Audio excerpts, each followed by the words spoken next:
Oke, terima kasih Bapak Ibu. Kita masuk di topik selanjutnya, mengungkap potensi emas putih.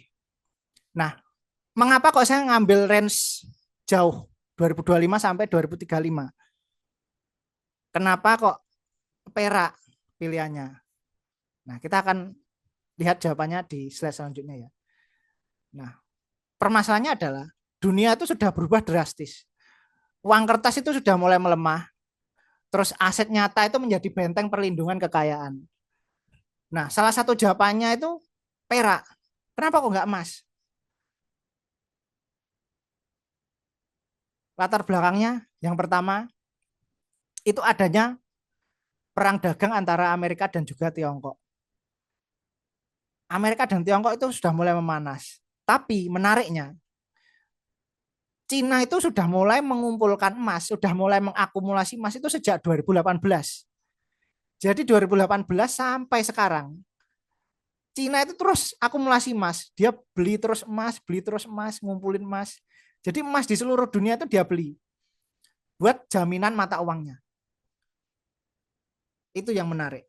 Beda sama Amerika, karena Amerika selama ini mereka cetak uang nggak pernah pakai jaminan emas. Nah ini yang mau apa ya, yang mau dilawan sama BRICS. Oke, nanti kita akan bahas di slide selanjutnya untuk itu ya. Terus yang kedua faktornya adalah harga emas terus mencetak all time high atau ATH, dia menembus USD 3.300 per troy ounce. Kemarin sempat tembus itu ya. Dan sekarang saya kurang tahu, kayaknya koreksi lagi terus ya bisa aja di akhir tahun nanti di 3.500 per troy ounce. Kalau dirupiahkan ya mungkin di 2,5 juta ya mungkin. Bisa aja di arah segitu, 2,5 juta per gramnya itu. Itu akhir tahun nanti. Kita lihat aja nanti gimana. Terus faktor ketiganya itu resesi global. Jadi resesi global itu sudah melanda di negara-negara G7, negara-negara maju. Itu secara pertumbuhan ekonominya sudah mulai ada yang negatif, adapun yang positif itu kecil sekali 0, berapa kayak gitu. Sudah nggak ada yang di atas 3%, 4% nggak ada. Rata-rata minus pertumbuhannya. Kemudian ada juga inflasi ekstrim. Di Jepang terakhir saya ngontak teman saya yang kerja di Jepang, beberapa orang saya tanya harga bahan pokok di sana berapa. Mereka cerita harga beras itu sudah tembus 89.000 per kilo kalau dirupiahkan ya. Padahal biasanya harga beras di sana itu ya di kisaran di bawah 60.000. Itu udah kenaikan udah sangat banyak ya. Karena memang Jepang ini lagi krisis beras. Mereka nggak dapat pasokan beras karena gagal panen. Nah faktornya ya cuaca. Terus di sisi lain dengan adanya kondisi ekonomi global yang kayak gini, itu semakin mempersulit mereka untuk melakukan impor kayak gitu. Kan mereka kesusahan ya mau impor, negara lain juga memproteksi.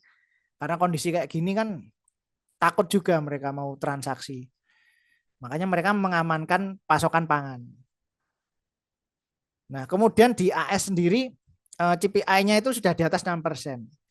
Ini juga sudah ancaman juga. Amerika itu sudah mengalami inflasi yang ekstrim kayak gitu. Terlebih dia sudah memainkan ini ya perang tarif dan Cina nggak mau kalah, dia juga menaikkan tarif ke Amerika kayak gitu. Akhirnya apa yang terjadi? Amerika sendiri yang rugi karena dia kan selama ini bergantung barang-barang dari Cina, produksinya di Cina. Ibaratnya Amerika itu cuma konsumen sekarang, konsumen dan juga eh, marketing kayak gitu, penjualan. Mereka nggak punya produksi. Nah, ketika produksinya itu berhenti, produksinya nggak mau memproduksi ya, mereka kalang kabut, kewalahan mereka. Makanya itu jadi alasan kenapa inflasi di Amerika itu tinggi. Kemudian faktor terakhir krisis pangan. Ini yang menyebabkan negara-negara itu mulai mengamankan pasokan pangannya. Dan kemarin terbukti coklat sama kopi itu gagal panen di Brazil, terus di Afrika. Nah, itu yang membuat harga coklat sama kopi itu naik drastis. Makanya ini yang paling seneng ini adalah petani kopi, petani coklat itu keuntungannya gede banget. Kenaikannya sangat gede. Kalau Bapak Ibu ngecek, kenaikannya itu sudah enggak 100%, 200% kali lipat kenaikannya itu. Dari tahun ini ya, 2022 sampai sekarang. Itu. Dari dua sektor itu. Kita belum ngecek di sektor lain. Sektor lain juga terjadi kenaikan juga. Terutama tanaman-tanaman yang sangat bergantung pada cuaca ekstrim kayak gitu, yang nggak bisa bertahan dengan cuaca ekstrim. Itu biasanya sangat rentan. Nah, pertanyaannya kenapa kok perak? Yang pertama, faktornya harganya itu lebih terjangkau dibanding emas. Jelas harganya kalau kita pakai acuan pasar ya, acuan pasar Antam itu di kisaran 22.000 per gram. Bandingkan sama emas, emas sekarang udah berapa per gramnya? Udah 2 juta. Itu 1 banding berapa rasionya? Kemudian yang kedua, supply and demand-nya itu mismatch. Jadi antara produksi peraknya itu secara global terus menurun. Ya, produksi perak secara global itu menurun 3% per tahunnya. Tapi kebutuhan industri untuk EV ataupun solar panel dan lain-lain itu naik pesat. Karena dunia itu sudah mulai bergeser ke ekonomi hijau. Jadi mereka sudah mulai banyak meninggalkan kendaraan-kendaraan yang berbau BBM kayak seperti itu. Mereka mengganti dengan kendaraan-kendaraan yang ramah lingkungan, dengan sumber-sumber energi yang ramah lingkungan, dan sumber energi ramah lingkungan mayoritas mereka membutuhkan komponen perak di dalamnya. Itu yang menyebabkan kebutuhan industrinya gede.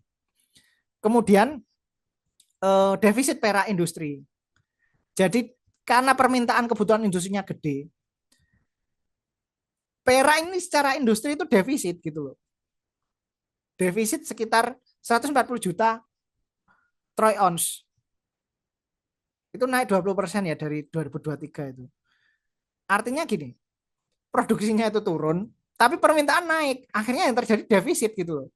Perak di industri itu defisit. Nah ini yang menyebabkan supply and demand itu gak imbang. Gak seimbang. Akhirnya berpeluang menyebabkan perak ini bisa saja suatu saat naik harganya. Nah, tapi kenapa kok nggak naik? Nah, nanti kita akan bahas di slide selanjutnya ya. Ini menarik. Nah, kemudian yang ketiga, perak ini sebagai safe haven. Sama seperti emas ya. Dia juga safe haven. Tapi harganya under value. Perak ini karena murah. Nah, kemudian faktor selanjutnya, kenapa kok perak? Karena potensi kenaikan harga. Kenaikan harganya itu lebih tinggi. Karena apa? Karena dia masih under value. Ibaratnya fair value-nya seperti yang saya sebut tadi, dia di sekitar di harga sekarang, emas harga sekarang itu di sekitaran 133.000 per gramnya. Kalau sekarang harganya kan masih 20-an ribu ya. Itu secara ini ya harga marketnya. Itu artinya dia masih upsetnya itu masih gede. Makanya kenapa saya lebih milih masuk di perak daripada perak yang komoditas asli ya, yang batangan daripada saham perak gitu loh.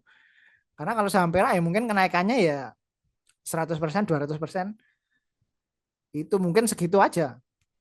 Tapi kalau ini bisa berkali-kali lipat kenaikannya. Dan kita pegang benar-benar pegang barangnya gitu. Nah, kemudian faktor terakhir adalah kebangkitan dari BRICS.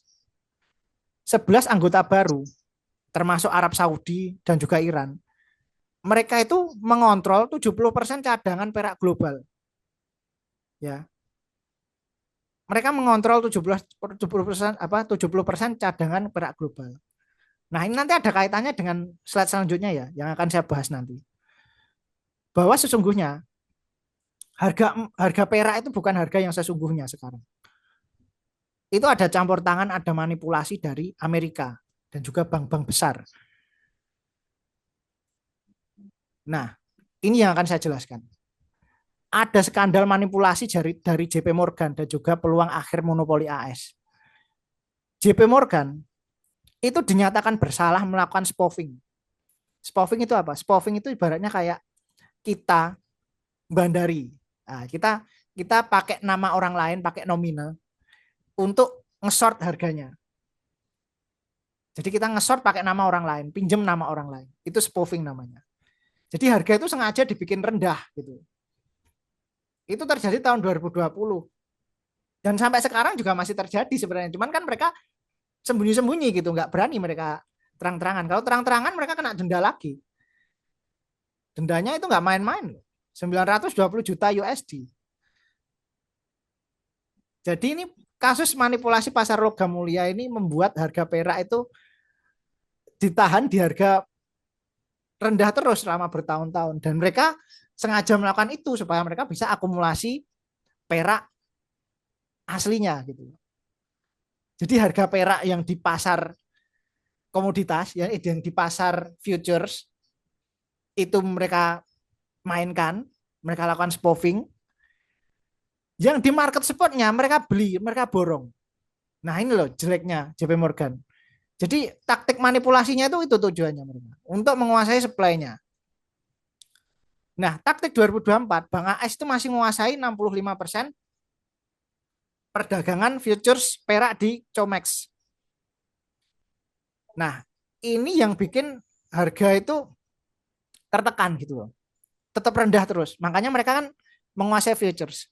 Nah ini juga alasan kenapa saya kok berhenti di futures. Sama saya kok nggak di forex lagi. Ya ini alasannya. Saya setelah kemarin, mungkin teman-teman yang di forex udah tahu ya, saya sempat gabung juga di konsorsium ini, pendirian broker forex. Saya tahu dalamnya itu kayak gimana, manipulasinya gimana. Makanya saya udah kayak nggak tertarik gitu loh. Ketika di apa di market forex itu udah nggak tertarik karena menurut saya sangat banyak permainan di situ, sangat banyak hal yang nggak apa ya, baratnya nggak nggak real di situ. Makanya saya sekarang fokus aja di saham, kemudian saya fokus di komoditas yang real kayak gini-gini. Itu menurut saya lebih aman daripada saya masuk di futures. Futures itu sangat berbahaya Bapak Ibu. Karena kita nggak tahu lawan kita itu apakah bandar, apakah AI. Nah, kita nggak tahu. Karena ada AI untuk membantai posisi-posisi kita. Ada itu AI-nya. Itu makanya sangat bahaya Bapak Ibu. Makanya saya udah meninggalkan walaupun saya walaupun tahu wah ini menarik ini emas ATH lagi ini pasti potensi juga kayak gitu. Makanya ya itu tadi saya nganu bentar ya. Oke. Eh, kemudian mengapa ini berubah? Jadi BRICS ini mereka mendirikan juga yang namanya BRICS Commodity Exchange. Itu dengan patokan harga emas atau perak fisik. Nah, tujuannya apa sih? BRICS ini ingin bikin mata uang, tapi mereka ingin menghancurkan hegemoni Amerika. Amerika kan selama ini menguasai dunia pakai US dollarnya.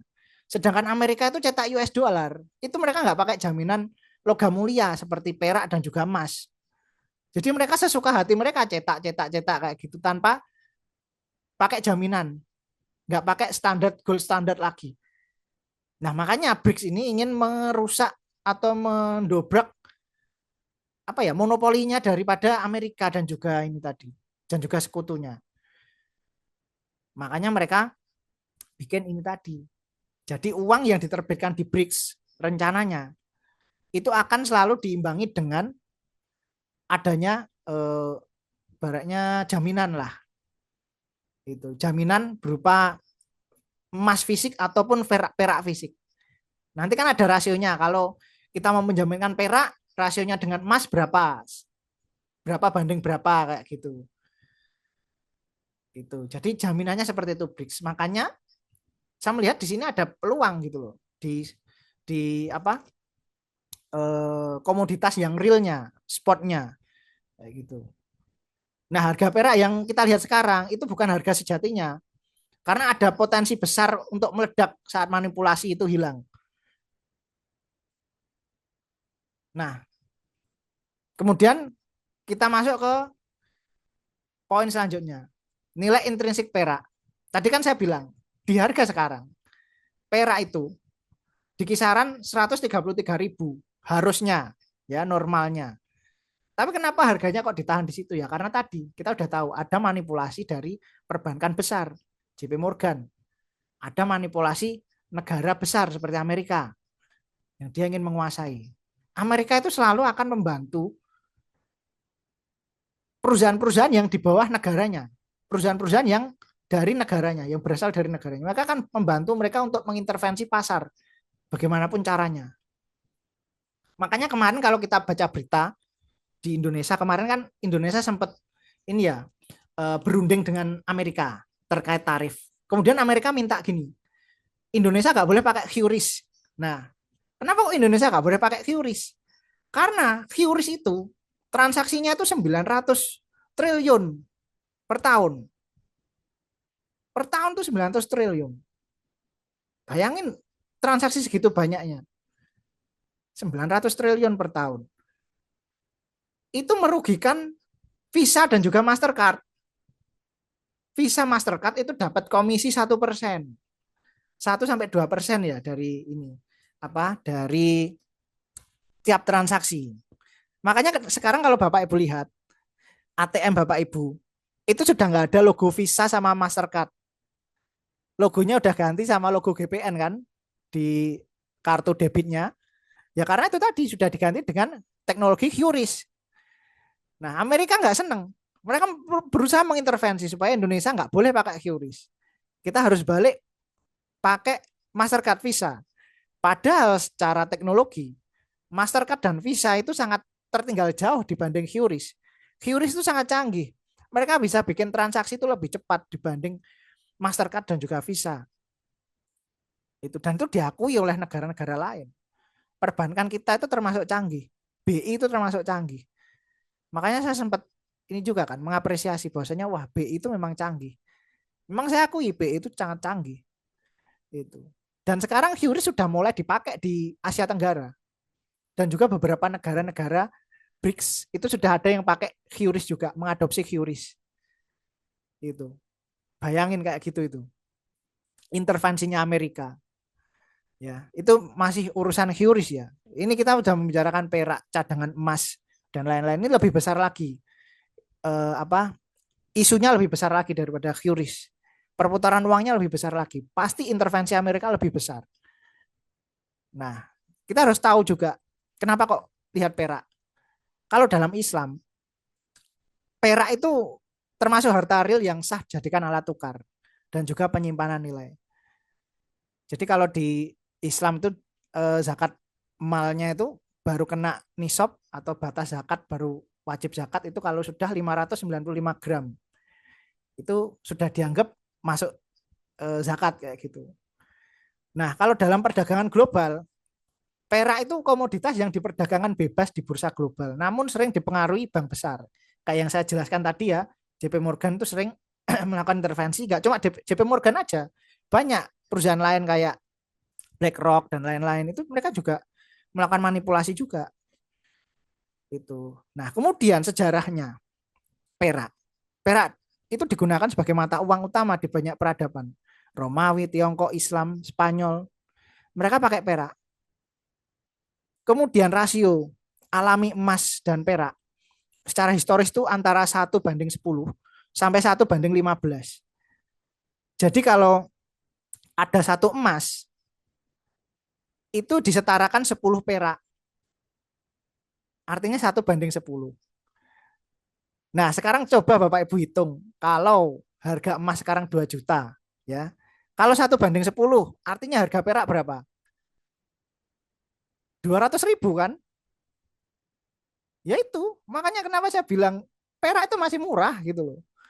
Perak itu masih murah. Walaupun orang itu ada yang jual 80.000 itu masih murah. Karena nilai intrinsiknya sebenarnya ya itu 200.000. Dengan harga emas sekarang ya. Itu. Itu secara historis ya. Secara rasio alaminya. Secara Islam juga seperti itu. 1:10. Kalau secara standar Amerika itu seingat saya standar Amerika itu 1:15. Mereka ngitungnya satu emas itu setara 15 perak. Gitu. Nah, saat ini rasio emas perak itu di atas 1:80.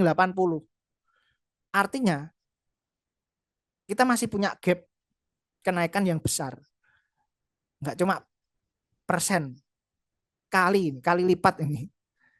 Bisa 7 sampai 8 bahkan 10 kali lipat. Itu kalau orang FOMO itu bisa 10 kali lipat lebih.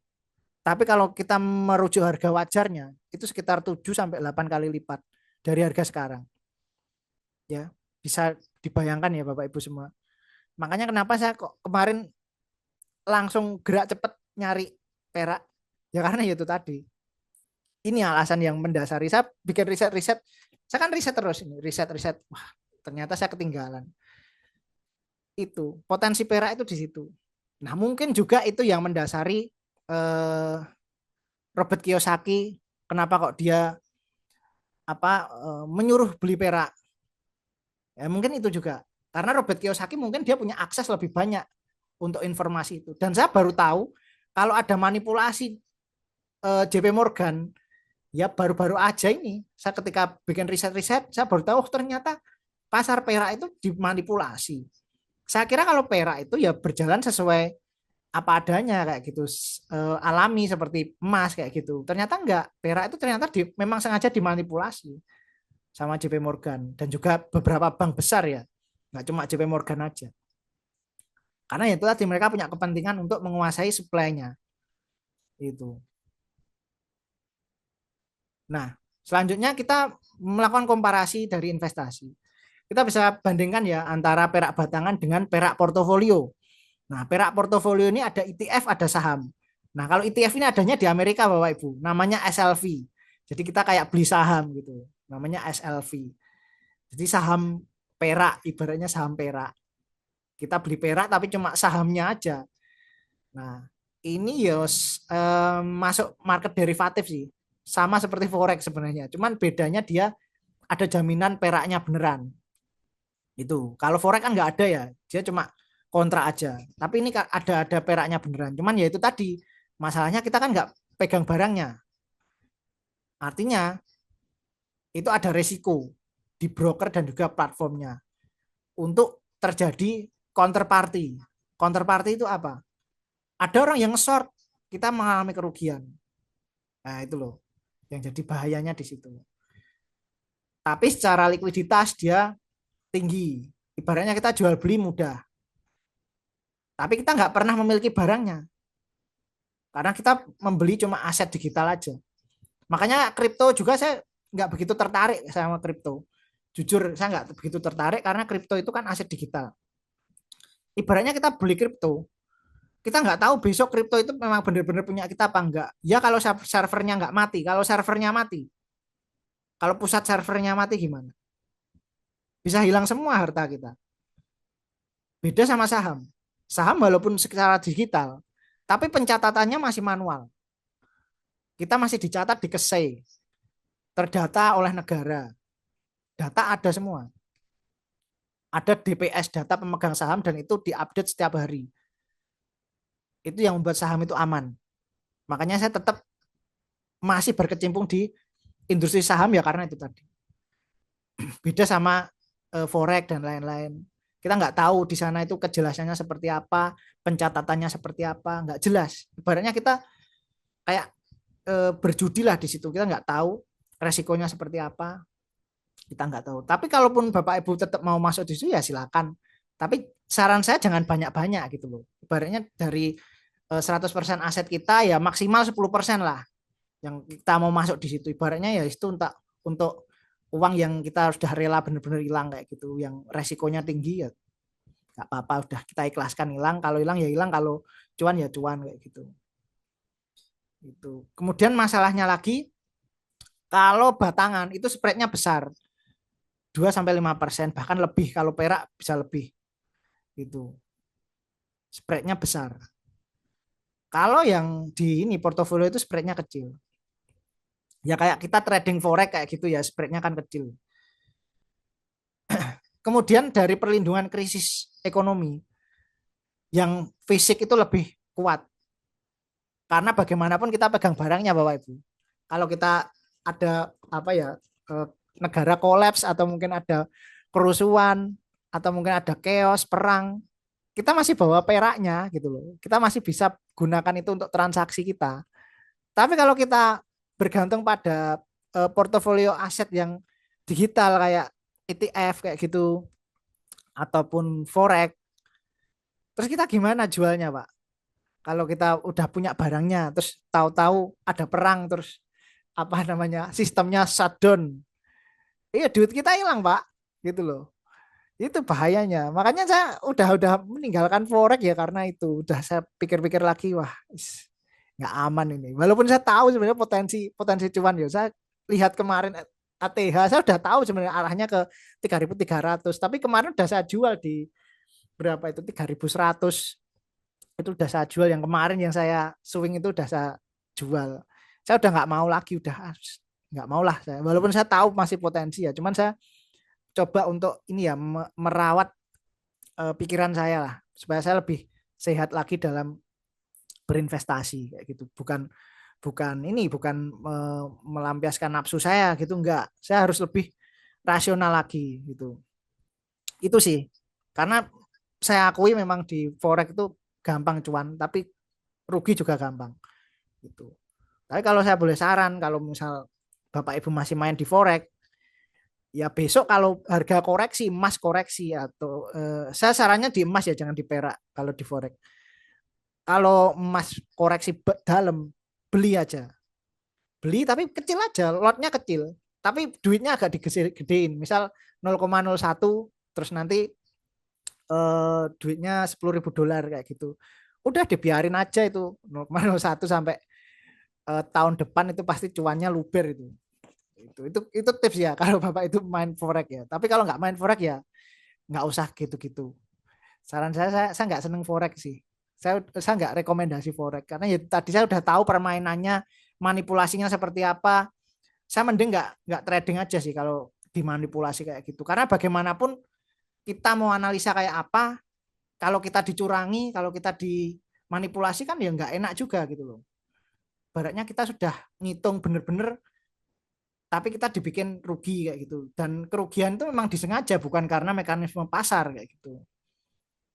Gitu. Dan mekanisme pasar yang terjadi itu ya nggak real gitu loh. Udah mereka setting gitu. Udah mereka manipulasi. Jadi perbandaran di apa forex itu sangat serem. Makanya saya sarannya kalau mau investasi perak ataupun emas, beli yang fisik. Itu lebih valid di kondisi sekarang. Karena sekarang kondisi ketidakpastian, kita nggak tahu besok Indonesia masih damai apa enggak, kita nggak tahu. Bisa aja tahu-tahu ada perang, pecah perang antara Amerika sama Cina, kita nggak tahu. Karena bagaimanapun di dekat negara kita ada sekutu Amerika, namanya Australia. Sedangkan kita dekat sama Cina, perdagangan kita banyak dikuasai Cina. Dan kemungkinan di atas 2030, Indonesia itu ekonominya udah dikuasai Cina. Karena saya sudah survei di daerah-daerah industri, terutama Jawa Timur ya, Jawa Timur dan Jawa Tengah, itu mayoritas sudah banyak perusahaan-perusahaan Cina. Dan itu meningkatkan demand daripada translator bahasa Cina.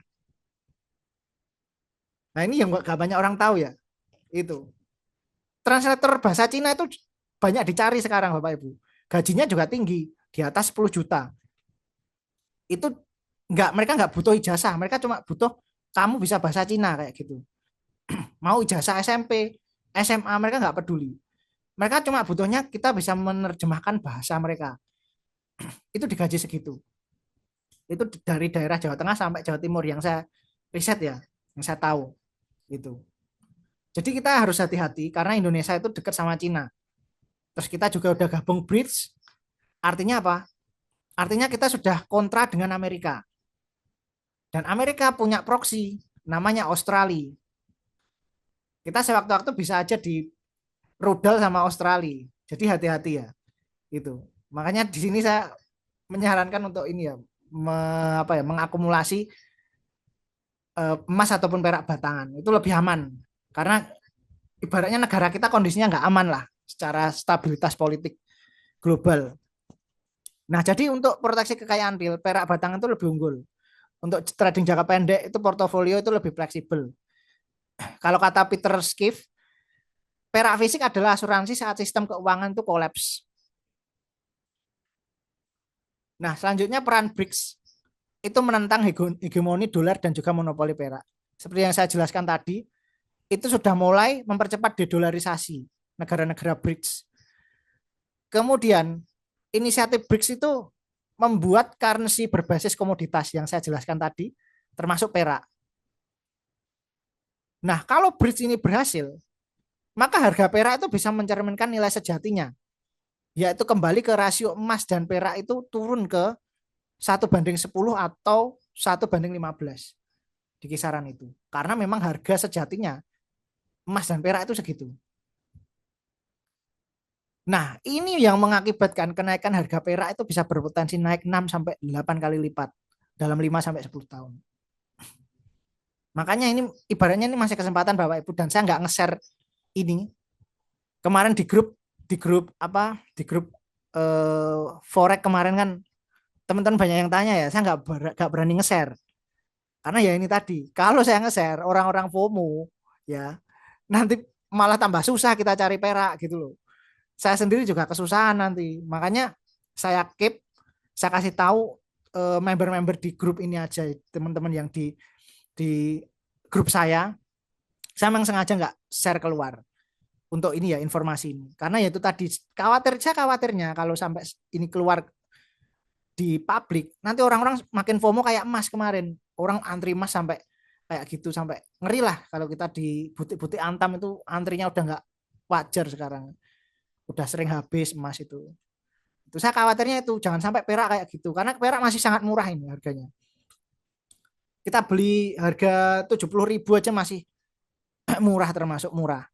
Tapi ya itu tadi, kalau saya pribadi menyarankan jangan sampai beli perak untuk tahun ini ya, jangan sampai di atas 60.000. Itu udah maksimal 60.000. Kalau udah di situ udah biarin aja, nanti kita nunggu koreksinya gitu. Tapi kalau selama harga masih di bawah 60.000 itu masih sangat murah gitu. Kalaupun dia koreksi kecil, koreksinya kayak gitu, dia akan dijaga harganya. Nah, kemudian proyeksi bridge di tahun 2025 sampai 2035 itu dia mau menghancurkan hegemoni AS dan juga rasio 1:10. Kenapa kok mereka punya proyeksi seperti itu? Karena BRICS itu punya strategi. Strateginya pertama, mereka ini kan seperti yang kita bahas di awal tadi, bahwasanya negara BRICS itu menguasai 70% pasokan logam mulia dunia, ya. Artinya mereka secara nggak langsung jadi kartel logam mulia. Kota ekspornya BRICS itu udah paling tinggi. Akhirnya apa? Mereka membatasi pasokan ke Amerika sama Eropa. Udah selesai, mereka nggak bisa apa-apa, ya. Kemudian pembayaran emas dan perak dalam transaksi BRICS itu pakai emas dan juga perak fisik. Itu nanti akan terjadi permintaan yang besar terhadap emas dan juga perak. Dan ini mengakibatkan harganya akan naik, lompat kodok. Makanya saya akan bilang, akumulasi sampai tahun 2027. Setelah itu nanti dia akan naik tinggi. Naiknya tinggi. Karena itu tadi, memang agenda BRICS itu seperti itu arahnya. Tapi kita nggak tahu apakah dia masih dimanipulasi oleh JP Morgan atau seperti apa, kita masih belum tahu. Karena sampai saat ini juga nampaknya BRICS juga masih belum terang-terangan untuk melakukan serangan yang ekstrim kayak gitu di bidang ini ya, di bidang logam mulia ini ya. Gitu. Tapi yang jelas Cina sudah mengumpulkan banyak cadangan emas. Cina, India, Rusia, mereka sudah banyak mengumpulkan sejak 2020, 2019, 2022 itu mereka sudah banyak mengumpulkan. Ada datanya itu. Nah, target rasio emas perak itu 1:15 dan 1:10 di 2035. Itu targetnya ya. Itu seiring adopsi standar dari BRICS. Jadi BRICS itu kan seperti yang saya jelaskan tadi, dia mengacu standarnya itu tadi, menerbitkan uang tapi dengan jaminan emas. itu emas dan juga perak. Nah, proyeksi harga jika emas itu capai 5.000 troy ounce di tahun 2030, itu perak bisa tembus 333 troy ounce. Itu rasio 1:15 ya. Kalau kita hitung dolar ya, kalau kita rupiahkan ya berapa ya? Ya mungkin sekitar 500.000, 400.000 itu. Sekitar segitu. Kalau kita jadikan per gram. Nah, diversifikasi investasi perak. Jadi kalau kita mau pakai strategi diversifikasi, kita jangan memasukkan 100% di perak. Kalau kita masukkan 100% di perak batangan, nanti kita kehilangan opportunity di tempat lain.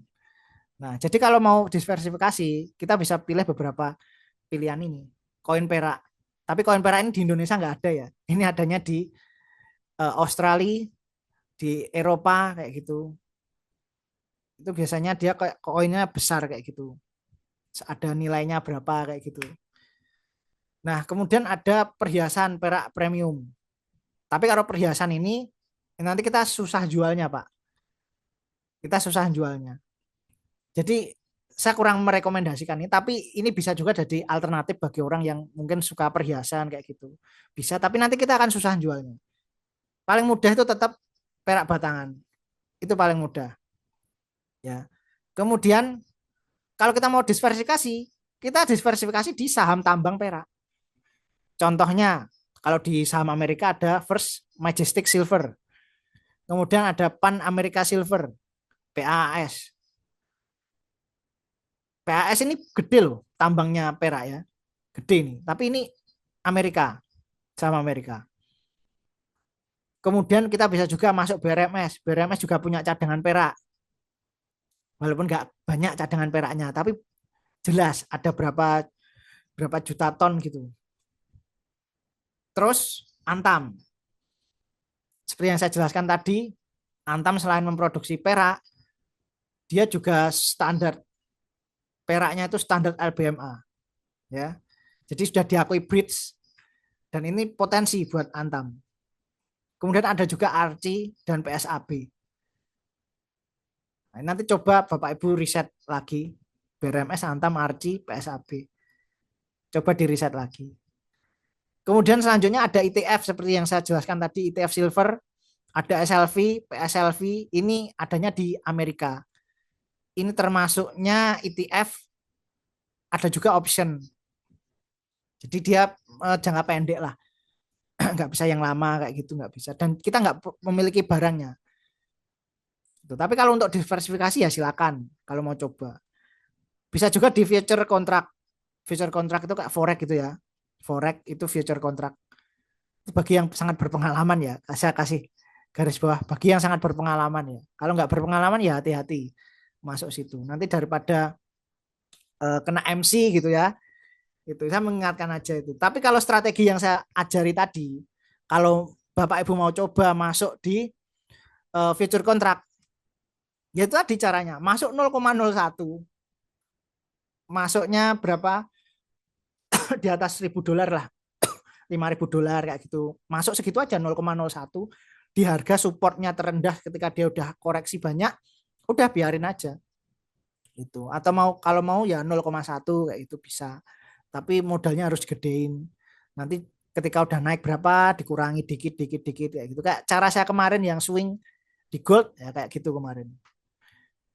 Nah, proyeksinya 2025 sampai 2035 itu kalau kita mau strategi diversifikasi ya 70% itu adalah fisik atau batangan, 20% itu saham tambang, 10% itu ETF. Tapi kalau kita nggak ada ETF di Indonesia kan nggak ada ETF. Misal Bapak Ibu nggak punya ini ya, nggak tahu beli ETF gimana, ya udah 70-30. Jadi 70-nya batangan, 30-nya di saham tambang. Itu pasti ada kenaikan nanti saham tambang. Makanya kenapa saya baru sadar ya. Ini saya cerita, saya kan sudah pernah menyampaikan waktu harga BRMS itu di harga 150. rupiah per lembar ya. Sekarang harganya kan 300 berapa.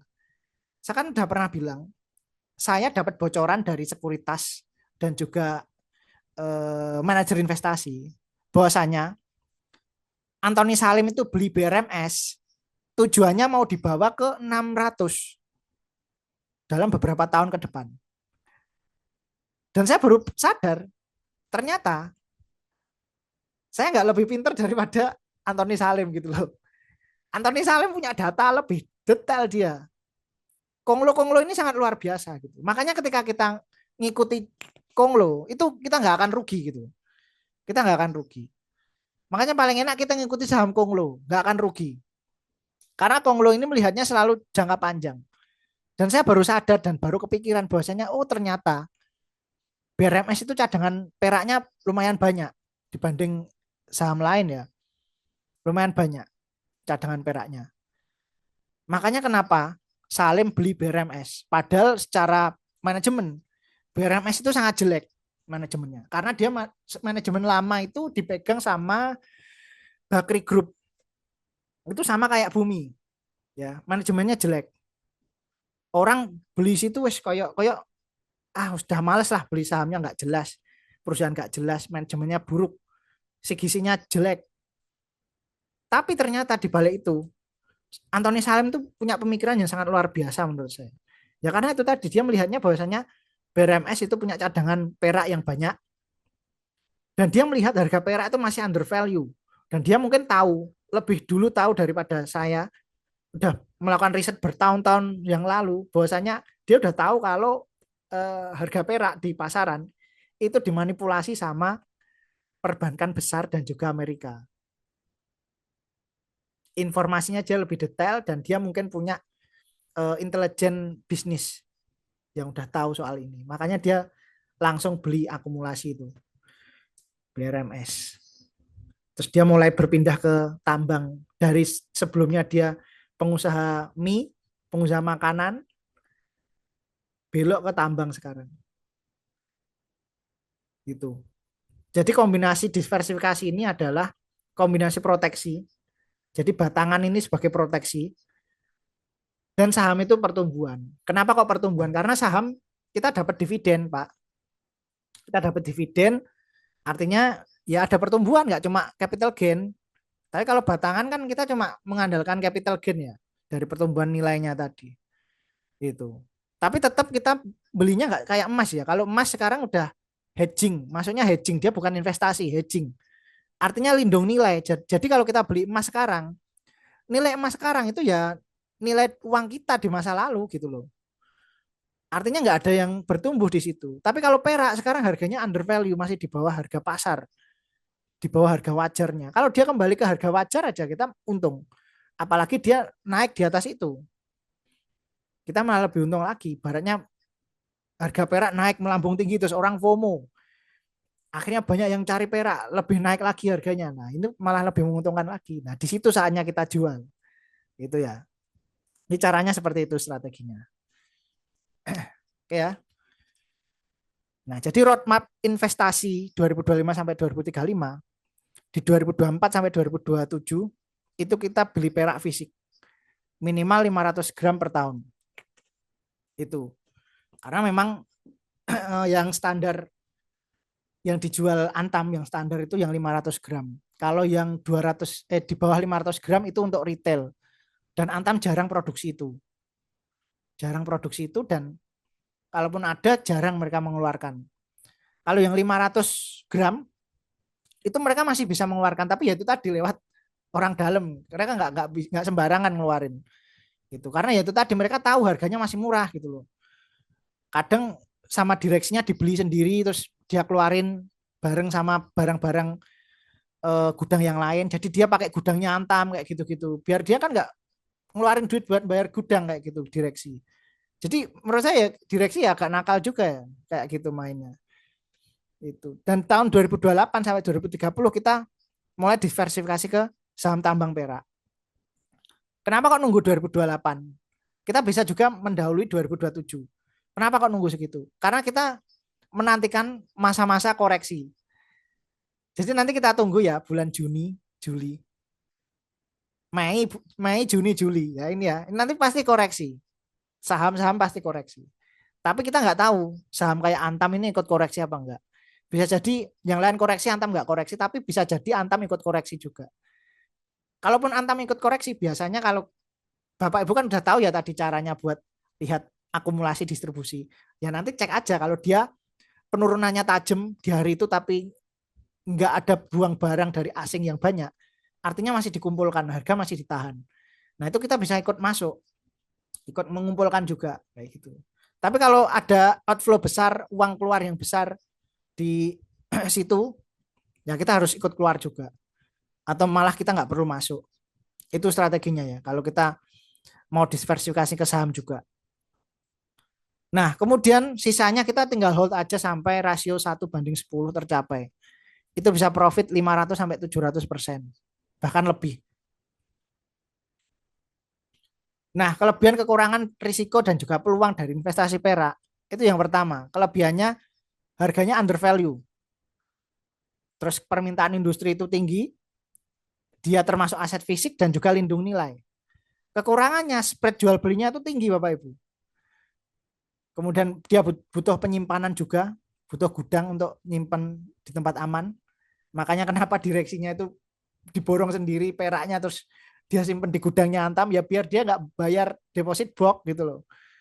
Makanya dia mengeluarkan barangnya itu yo ngikut-ikut ngeluarin barang yang lain kayak gitu. Nggak bisa sembarangan makanya dia PO sistemnya. Kalau Antamnya pribadi sudah nggak produksi perak untuk ini, untuk apa? Untuk retail kayak gitu. Udah dari tahun 2023. Kemudian risikonya volatilitasnya itu tinggi. Terus juga yang saya sebutkan tadi ada manipulasi pasar itu masih mungkin ada. Kemudian peluangnya rasio emas perak itu bisa kembali normal. Kemudian ada revolusi industri hijau itu juga mendorong permintaan perak itu lebih tinggi. Nah, kemudian dedolarisasi dunia itu semakin kuat. Ya, artinya orang ingin lepas dari dolar. Nah, kalau orang ingin lepas dari dolar, yang ingin melawan dolar harus membuat sistem keuangan baru. Nah, itu tadi yang saya ceritakan bridge, dia mau bikin sistem keuangan baru yang berbasis logam mulia, emas dan juga perak. Nah, kenapa kok kita harus beri perak batangan Antam?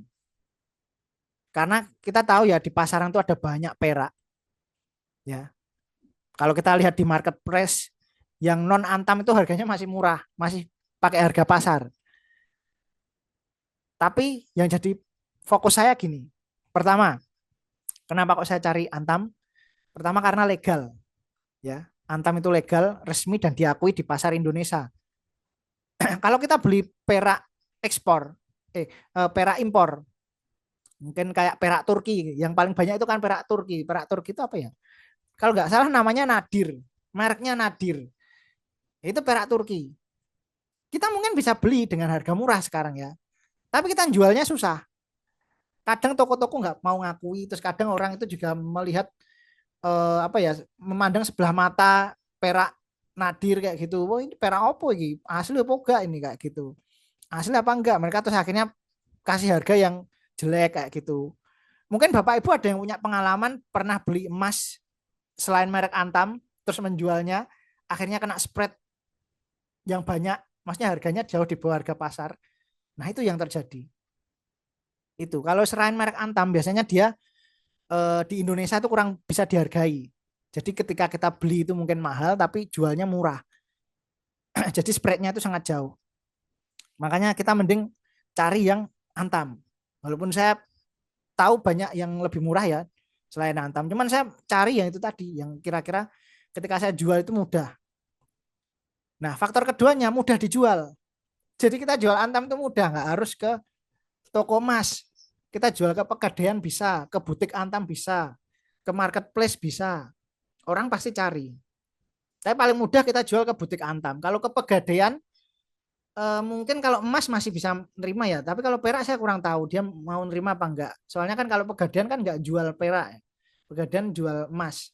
Mungkin dia kalau emas mau nerima. Tapi kalau yang jelas kita bisa jual ke butik Antam kalau perak. Langsung ke butik Antam pasti dikasih harga pasar terbaru itu, dan harganya pasti bagus kalau butik Antam. Beda sama kita jual ke orang atau ke toko emas kayak gitu, kadang mereka jualnya ya ngasal-ngasalan gitu loh harganya. Nah, kemudian kadar kemurniannya itu 99,99. Terus ada juga yang beberapa produksi itu 99,95.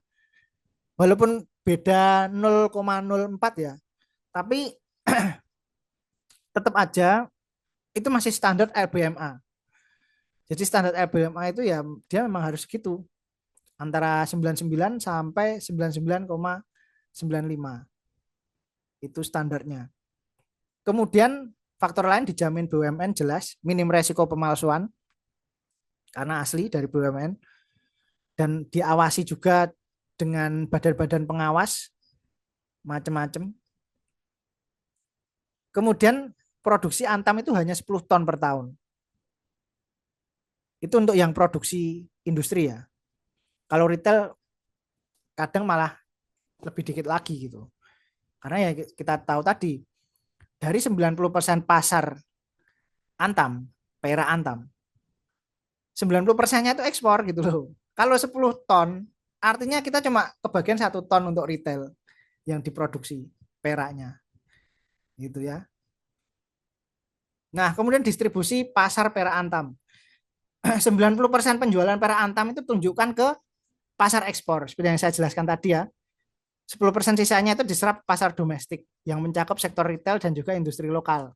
Jadi kita itu udah dapat 10%, masih rebutan sama industri lokal gitu. Industri lokal itu biasanya dijual ini Pak, perak butiran. Jadi perak sebelum dicetak jadi perak batangan itu mereka bentuknya butiran. Ada kalau Bapak Ibu buka di websitenya Antam itu ada perak butiran. Butiran perak. Itu ada. Itu. Tapi itu juga nggak selalu ada stoknya di website ya. Selalu habis itu. Itu. Jadi kita kayak rebutan juga, rebutan sama industri lokal. Nah, ini juga yang menjawab ini ya Pak. Tadi Pak Dion tanya Antam. Nah, kenapa kok Antam diakumulasi asing ya? Karena ini Pak, alasannya Pak. 90% penjualannya itu ekspor Pak. Itu. Kalau harga emas dan perak global itu naik ya, dia akan diuntungkan Pak. Rupiah melemah, ekspor meningkat, harga komoditas meningkat, dia untung. Karena kita barangnya kan dari lokal Pak.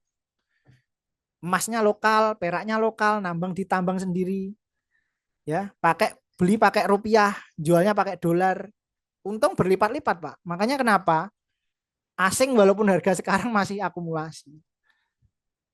Ini kalau proyeksi saya ya, Antam itu kalau nggak ada, mungkin kalau besok nggak ada gejolak ya, kalau misal Juni Juli nggak ikut koreksi, dia bisa di atas 3.000 Pak. Bisa di atas 3.000 Antam itu. Tapi kita lihat aja, karena saya nggak berani akumulasi Antam karena ya itu tadi saya lihatnya Juni Juli ini jadi tahun yang sangat apa ya, tahun yang sangat berat buat tahun 2025 ini, karena di tahun itu seperti yang saya jelaskan di awal berkali-kali, pemerintah itu ada jatuh tempo utangnya, jatuh tempo utang sekitar 600 triliun di bulan Juni Juli. Kemudian perusahaan-perusahaan semua membagi dividen juga di tanggal sekian, Mei sampai Juli. Itu banyak pembagian dividen. Artinya akan ada banyak uang yang keluar, terutama yang dipegang asing ya. Kalau asing udah dapat dividen, uangnya kan nggak mungkin dijadikan rupiah, tetap rupiah kan, pasti kan dikonversi ke dolar. Kalau dikonversi ke dolar, artinya permintaan dolar meningkat, suplai rupiah semakin banyak. Yang terjadi apa? Mata uang semakin melemah, rupiah semakin melemah. Makanya kenapa saya kan ingatkan di grup waktu Januari kalau nggak salah. Ayo kita mulai beli dolar. Karena ya itu tadi, kita harus jaga-jaga beli dolar. Ya karena itu tadi, proyeksi saya dolar itu kalau apa ya, negara ini inflasinya nggak terkendali, itu bisa sampai di atas 18.000, bisa sampai 20.000. Itu target saya 20.000 sih, target terdekat saya. Makanya saya kemarin udah konversi dolar juga dan saya pegang rupiah secukupnya ini. Karena faktor tadi saya membacanya seperti itu.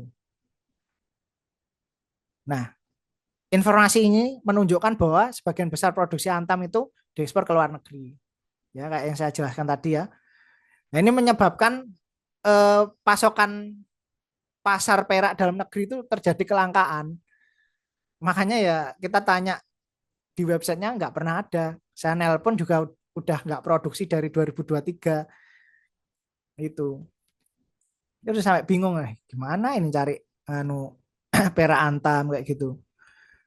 Saya kalau beli di marketplace itu jujur aja agak was-was ya karena perak itu kalau dicampur sama apa itu kalau sama timah itu ya kayak nggak beda jauh gitu loh. Anggap aja kalau ada orang yang niat malsu ya nyetak perak batangan tengahnya dikasih timah kita ya nggak tahu gitu loh. Karena timah dan juga perak itu sama-sama nggak bisa diangkat sama magnet gitu. Kan orang ngecek kan biasanya ngeceknya pakai magnet ya. Kecuali kalau kita punya alat buat ngecek ini ya, buat ngecek kadar besi. Kan ada alat buat detektor pakai sonar. Jadi dia pakai sonar, itu kita taruh emas ataupun perak, dia bisa langsung tahu berapa persen kadarnya. Jadi dia pakai teknologinya itu kayak sonar kayak gitu buat melihat ini berat jenisnya itu masuk apa kayak gitu. Ini jadi tahu kalau ada campuran gitu tahu. Tapi itu mahal banget alatnya itu. Itu. Tapi kalau kita retail kan kita nggak tahu ya ini alatnya ini gimana. Makanya paling aman ya kita cari yang Antam. Yang jelas Antam itu sudah tersertifikasi. Jadi barang yang keluar itu pasti barang yang asli. Nggak mungkin barang yang nggak asli, nggak mungkin. Terutama kalau ada sertifikatnya. Itu paling aman. Itu beda sama yang merek-merek lain. Kalau kita beli merek kayak Nadir, Nadir kan impor ya. Kita nggak tahu ini Nadir asli apa enggak kita nggak tahu. Karena di Indonesia kan nggak ada gerainya Nadir nggak ada. Gitu. Gimana kita bisa memastikan Nadir ini asli? Terus kita jualnya kemana? Itu. Soalnya kemarin waktu saya nyari Mas Antam itu nyari perak Antam itu sudah kehabisan semua distributor tuh habis itu. Terus akhirnya itu tadi Antamnya mereka bilang Antam itu habis terus dia menawarkan merek lain kayak Nadir dan kawan-kawannya itu. Terus saya tanya balik, lu ini jualnya gimana? Saya tanya gitu. Jualnya ya gampang nanti jual aja ke saya gini-gini lu. Iya eh, kalau bapak ini masih jualan. Kalau 20 tahun lagi bapak udah nggak jualan, saya jual kemana? Saya tanya gitu dia nggak bisa jawab.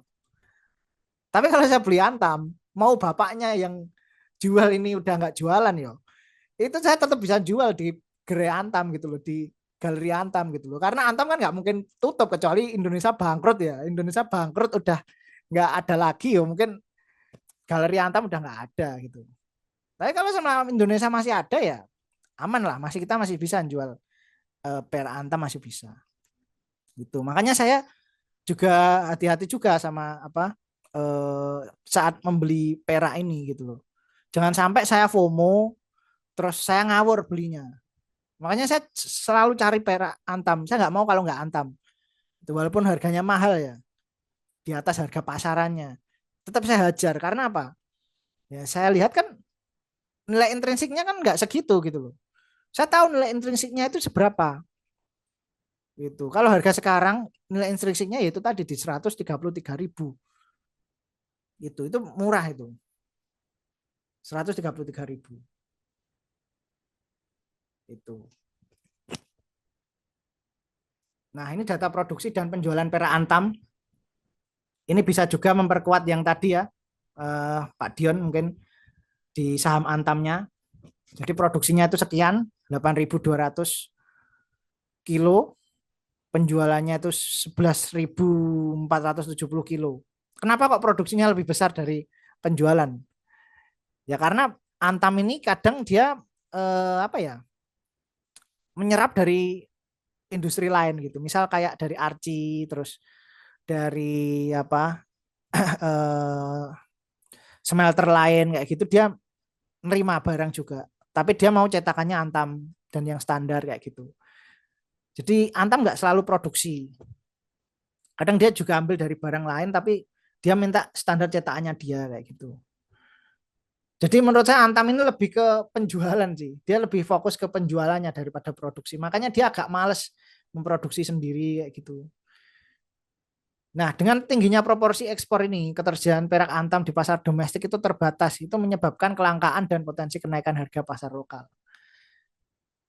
Nah, ini menandakan perak itu bisa menjadi langkah strategis untuk mengamankan aset yang bernilai dan langka di pasar domestik.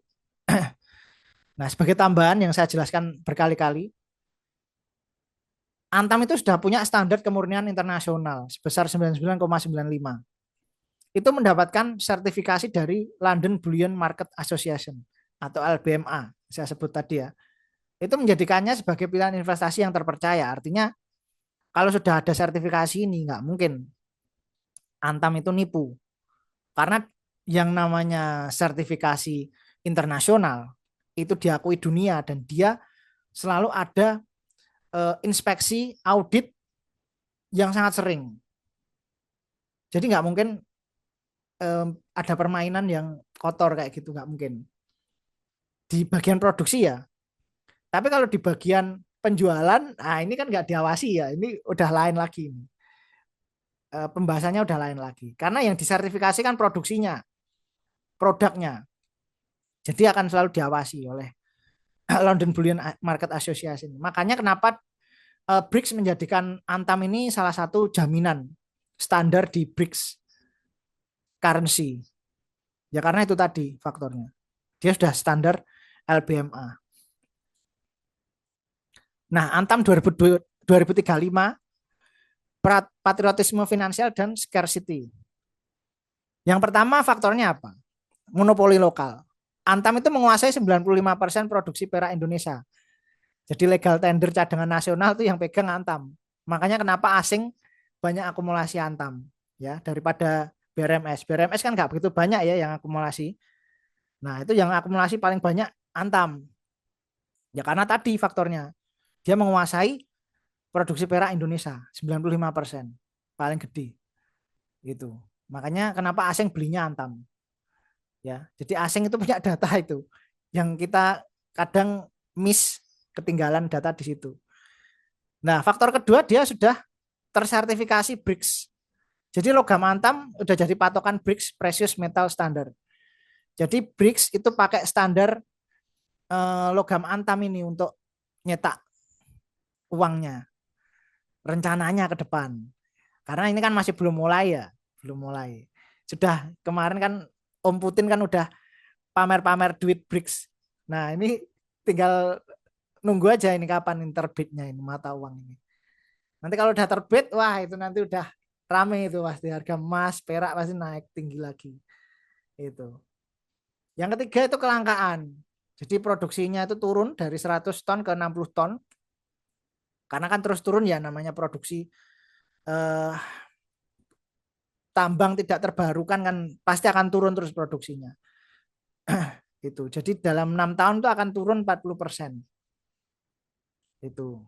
Dan itu akan fokus ke industri strategis. Nah, bukan soal mau beli perak atau tidak. Ini soal mau aman atau mau rugi. Jadi di saat dunia itu memburu perak, kita sudah punya duluan. Oke, sekian pembahasan ini.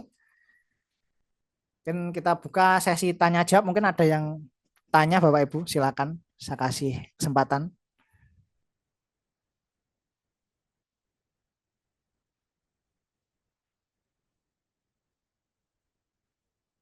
Mungkin ada yang tanya, Pak Suwandi, Ya, Pak Dion. Mas Adam, Ya Pak. ya ini mah minta pandangan aja buat ke depan. Eh, Masalah IHSG atau saham Indonesia gitu. Ya kemarin-kemarin kan sempat panik tuh, sempat 5.000 sekian-sekian. Kayaknya tuh tingkat kepercayaan kita untuk di IHSG itu kayaknya berkurang pada mau loncat kemana-kemana gitu. Tapi nyatanya kan sekarang balik lagi gitu IHSG ke 6.000 sekian. Yang dulu kan kayaknya waktu yang apa tuh sempat kalau ini tuh di stop stop itu apa namanya? Head Trading apa halt, apa? trading halt. Nah, sampai kayak gitu kan bikin orang kalau yang nggak paham kan panik gitu maksudnya. Padahal itu kan sebenarnya kesempatan kemarin ya, momen untuk misalnya serok-serok atau apa. Nah, ini pandangan buat kedepannya itu ya kepiye ngono lho. IASG ini gitu biar kitanya tuh ini gitu loh sebagai ininya. Gitu Mas Adam. Iya. Jadi kalau saya pribadi Pak, memandangnya gini Pak. Saya akan mencari titik entry-nya justru nggak di tahun ini Pak. Tahun ini saya lebih banyak defensif. Kalau saya pribadi ya Pak. Tapi kalau Bapak Ibu semua punya perhitungan sendiri silakan. Ibaratnya kita jangan main panjang. Kalau saya pribadi saya selalu main panjang Pak. Jadi kalau masuk itu selalu di atas 1 tahun. Karena saya invest, fokusnya invest swing itu swingnya swing panjang saya bukan yang swing pendek 1 minggu 2 minggu nggak seperti itu. Saya biasanya 1 minggu 2 minggu itu kalau nggak sesuai rencana itu saya cabut. Misal kayak kemarin saya beli di Trust itu kan saya rencana juga ngehold panjang, wifi ngehold panjang, nggak sesuai rencana ya saya cabut gitu. Nah tapi kalau saya pribadi melihatnya kondisi ekonomi ini nggak bisa dipungkiri Pak. Perputaran uang itu kering Pak. Di pasar itu kering, jujur aja kering. Kita fair-fairan aja. Transaksi judi online itu meningkat loh.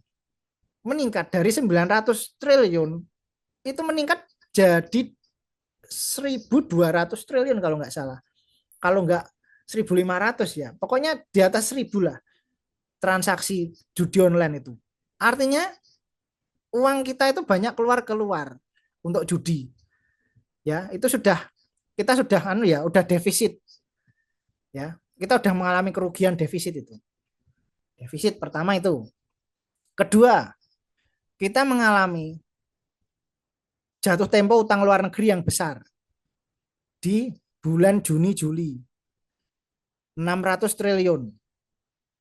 Kita tambahkan aja, anggap aja tadi 1.500 ya.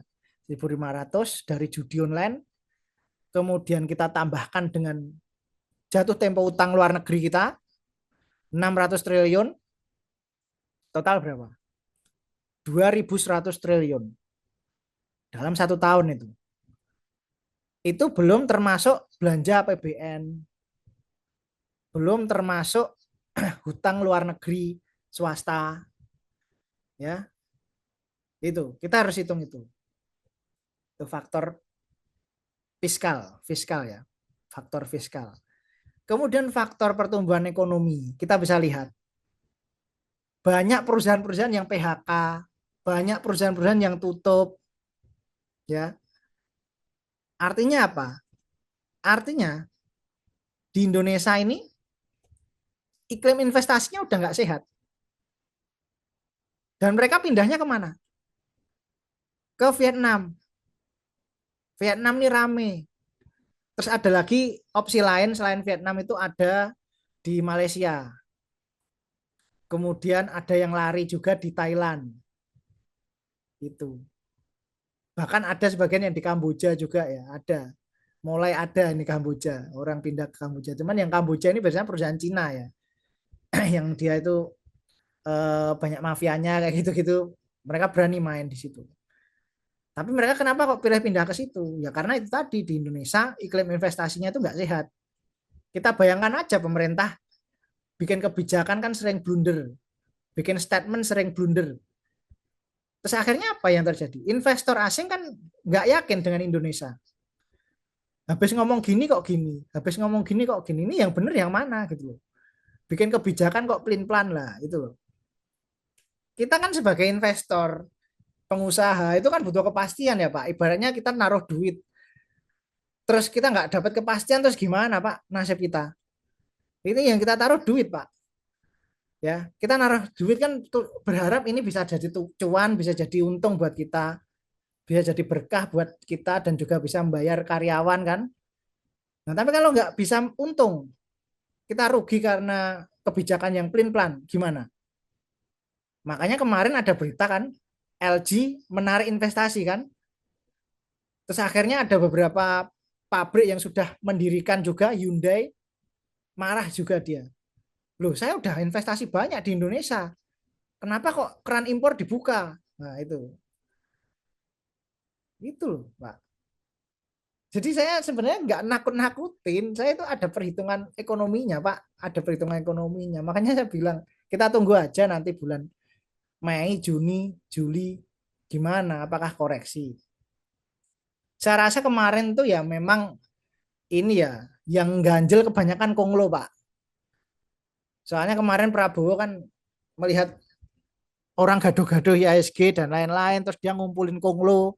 Yang nahan IHSG itu konglo, Pak. Kalau kita lihat tadi data secara historis ya, ini tadi ya. Kita tadi kan udah ngecek ini, Pak.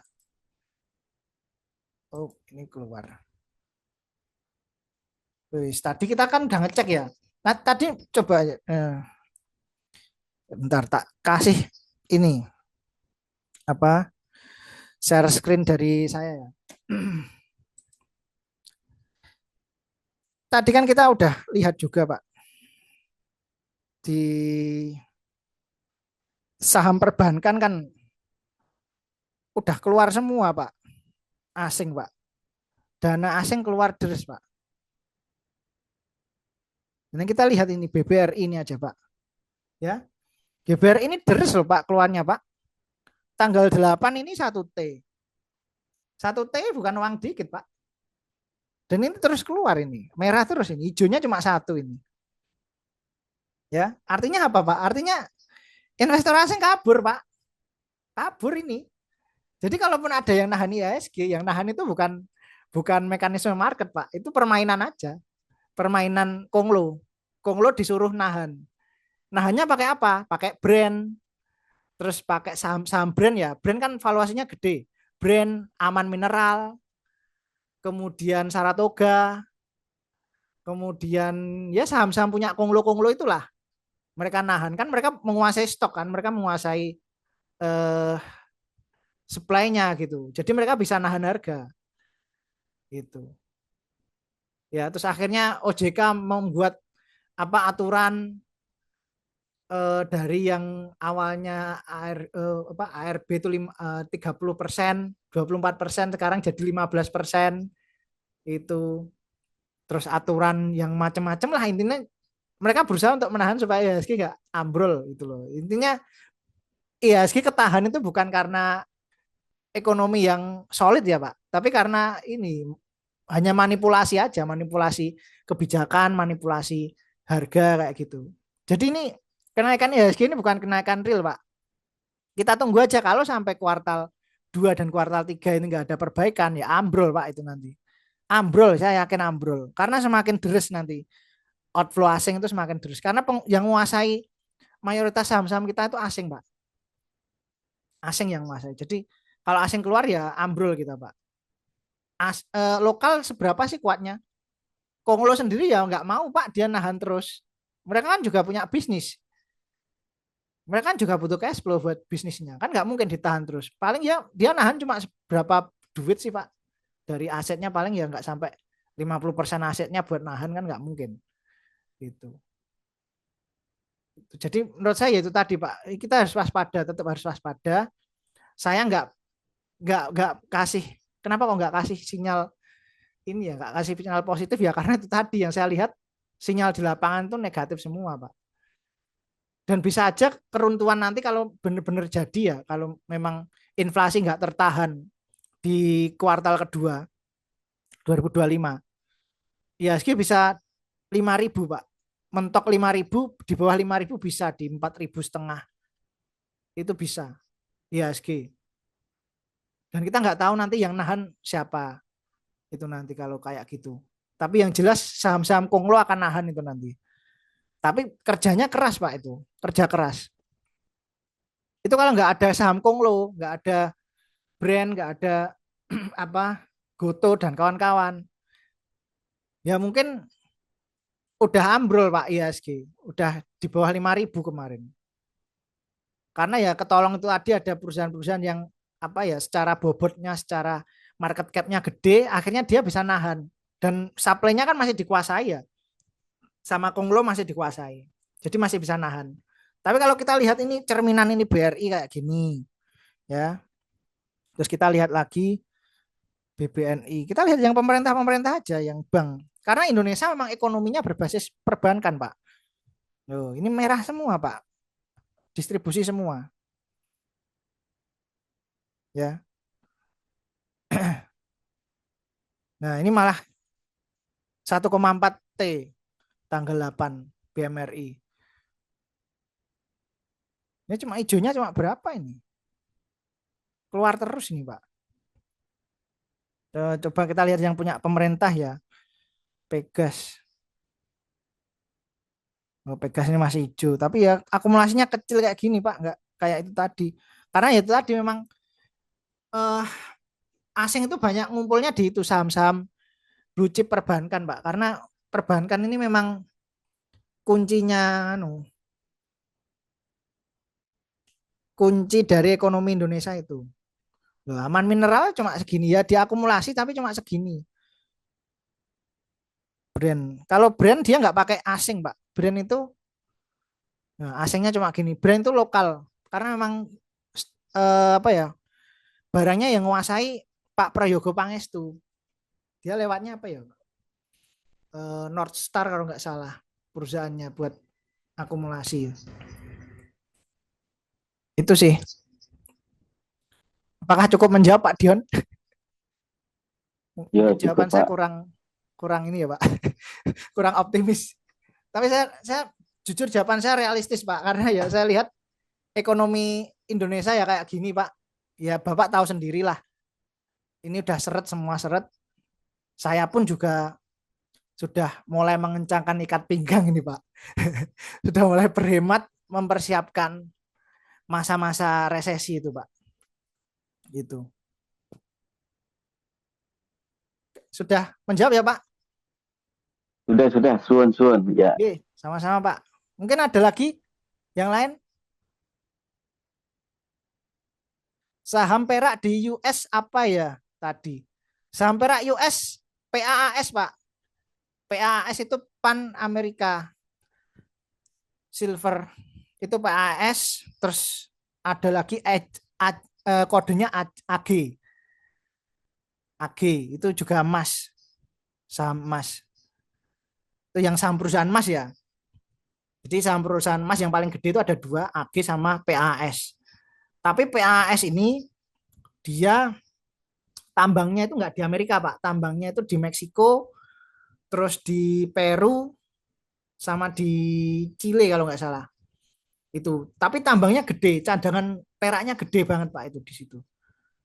Cuman ya itu tadi karena dia di negara Amerika Latin jadi mungkin keamanannya itu kurang bisa terjaga. Keamanan apa ya ibaratnya investasinya di sana kurang terjaga karena banyak mafia ya Pak di sana. Itu. Jadi stabilitas politiknya itu kurang aman lah. Tapi secara valuasi murah PAS.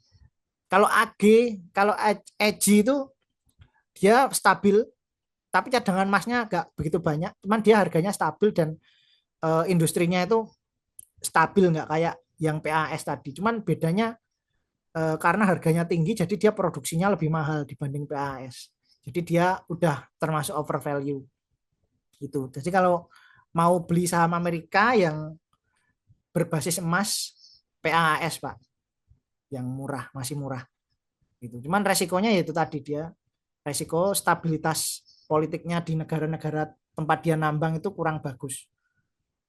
Itu kalau ada chaos dan lain-lain itu juga beresiko di produksi mereka. Itu. Oke, ada lagi pertanyaan satu, saya kasih kesempatan. Kalau mau PO nanti anu ya, japri saya aja nanti kalau ada PO-an lagi nanti saya info. Kemarin soalnya udah habis, udah nggak buka lagi. Kemarin terakhir waktu saya info kan udah anu. Nanti kalau ada lagi saya infokan nanti pasti. Kan ada lagi yang tanya sebelum saya tutup. Sudah jam 11.